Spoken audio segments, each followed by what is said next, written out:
it is an important topic.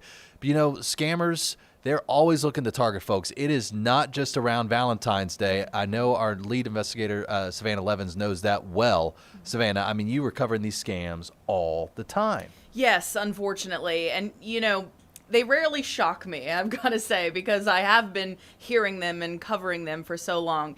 This one did. I don't know if maybe part of it is I'm 7 months postpartum. I just had a baby, so I related a lot to this mother, and I felt the pain that she felt.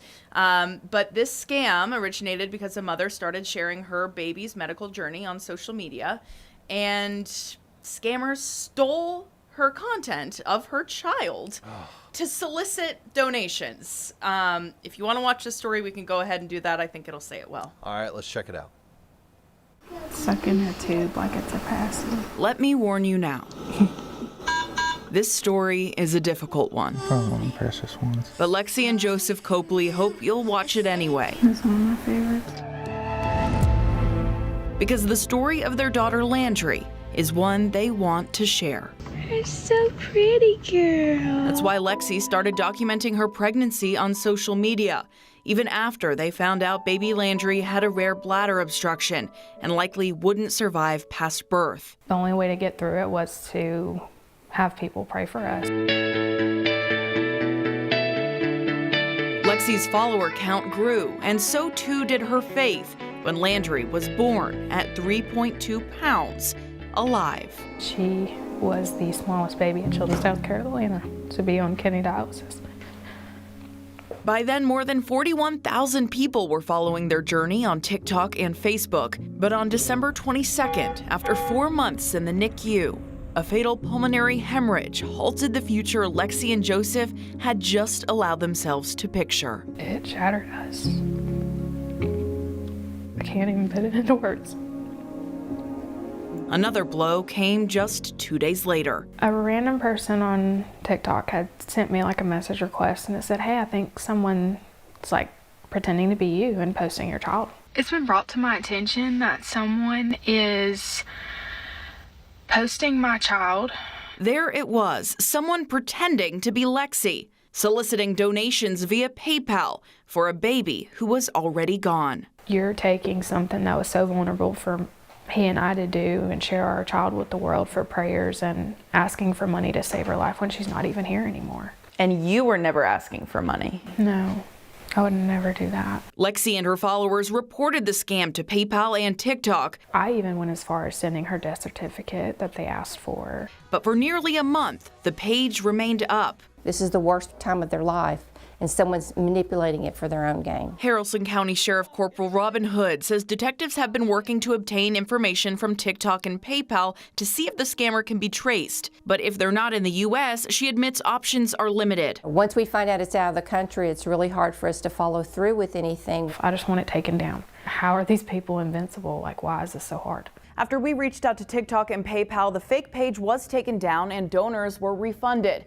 But not long after that, another page popped up doing the exact same thing, and then another. When I searched for the name associated with one of the PayPal accounts, it led me to several other accounts under multiple aliases, all full of content of sick kids, always with a plea for money. We just don't want it to happen to anybody else. I'm going to be grieving for a very long time, but I just want some peace. Lexi's holding her finger than me holding her hand. There's no happy ending for a story like this. I know it's not much. There are only memories, drawings from a big sister, and the feeling of holding the baby they never thought they'd even get to meet. And those things, at least, can never be stolen.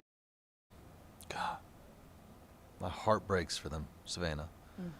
I saw on the tombstone there, 3 days before Christmas. Yeah.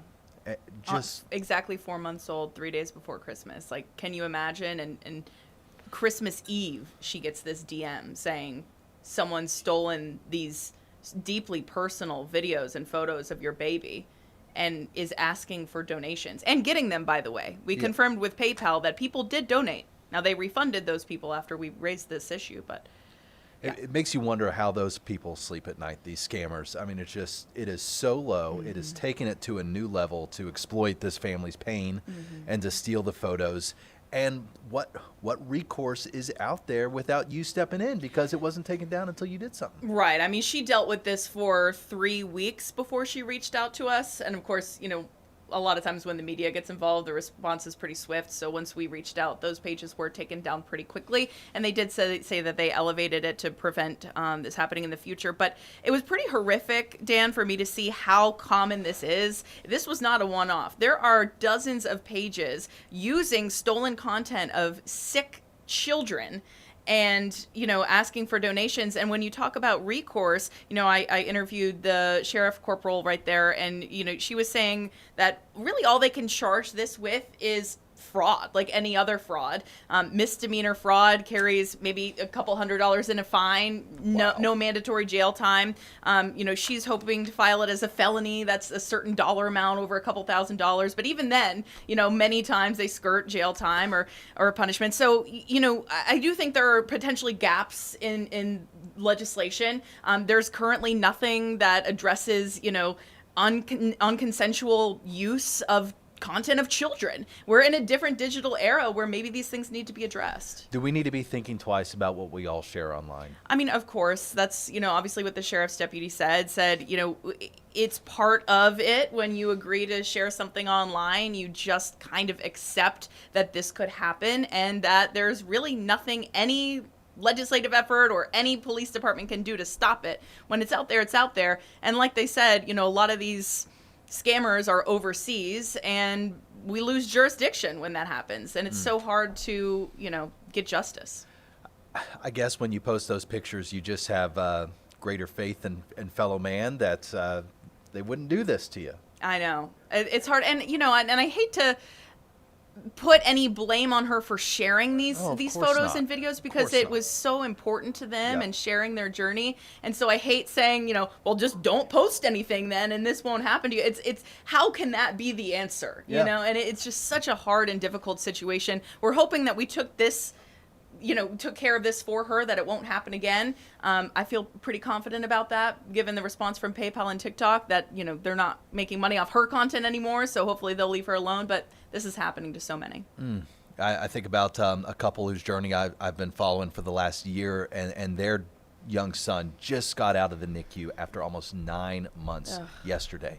But I fell in love with their journey because they were posting the updates and the photos, and you feel like you're along for the whole ride. Yeah. So, I mean, in one sense, it is cathartic to be able to follow along with that stuff. And to have that community for them, Yeah. And she did say, Lexi said she fears that these scammers are doing this once they realize a child has passed, because they figure, well, the parents won't be looking.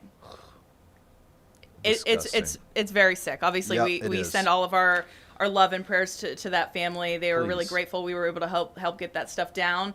And I really admire her for speaking up and warning other parents. And if this does happen to you, other parents, they're warning, if you have a sick child, search their name, search the content, take screenshots, create that paper trail. And she did the right thing by going to local law enforcement. Even if there's not much they can do, that's how you start the trail. All right, Savannah, thank you. Yeah, thanks.